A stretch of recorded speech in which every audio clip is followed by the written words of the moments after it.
بسم الله الرحمن الرحیم.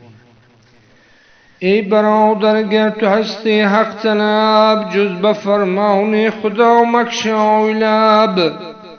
گر خبرداری ز حی لا یموت، بر دهان خود بنه مهر سکوت.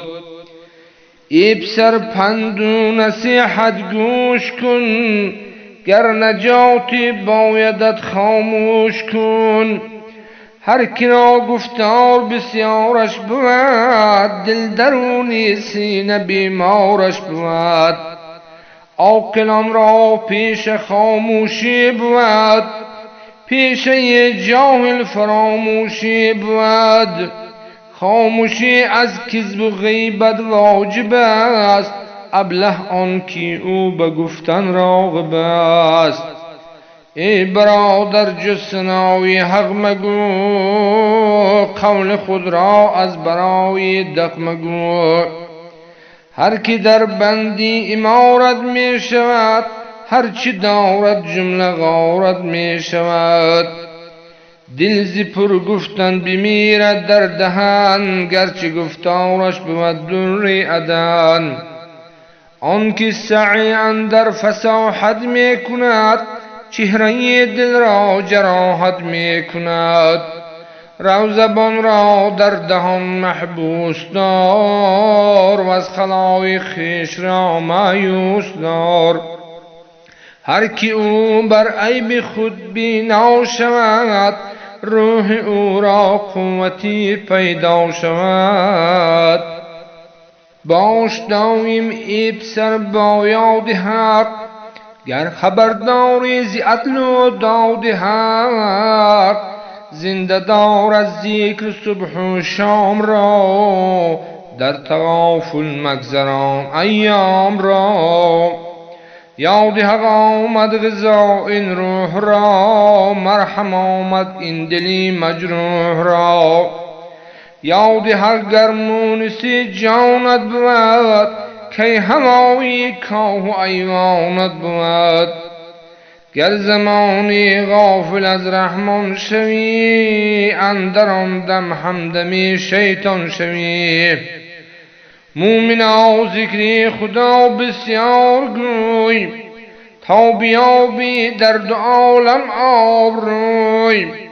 ذکر را اخلاص می باید نخست، ذکر بی اخلاص کی باشد درست. ذکر بر سی وجه باید بی خلاف، تو ندانی این سخن را از گزاف.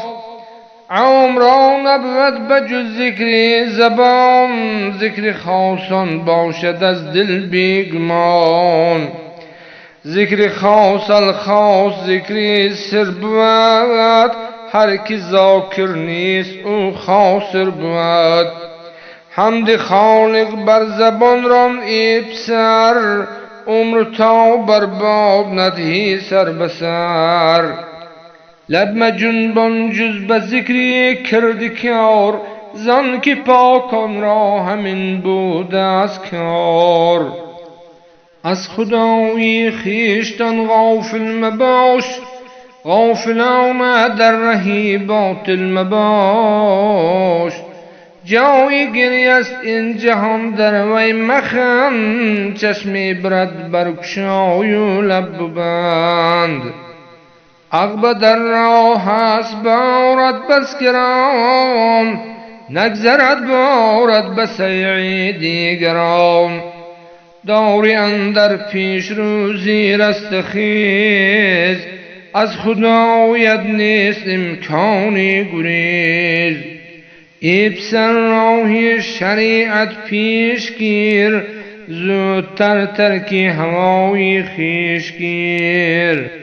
تا دهندت جای در دارالسلام، با فقیران روز و شب میده طعام. شاد اگر داری درونی خسته را، بازیابی جنتی در بسته را. هر کی آورد این نصیحت را به جای، در دو عالم راحتش بخشد خدای. یا الها رحم کن بر ما همه، عفو کن جمله گناهانی همه. عاجزیم و جرم ها کرده بسی، نیست ما را غیر تو دیگر کسی. گر بخوانی ور برانی بندیم، هرچی فرمانی تو را آمادیم.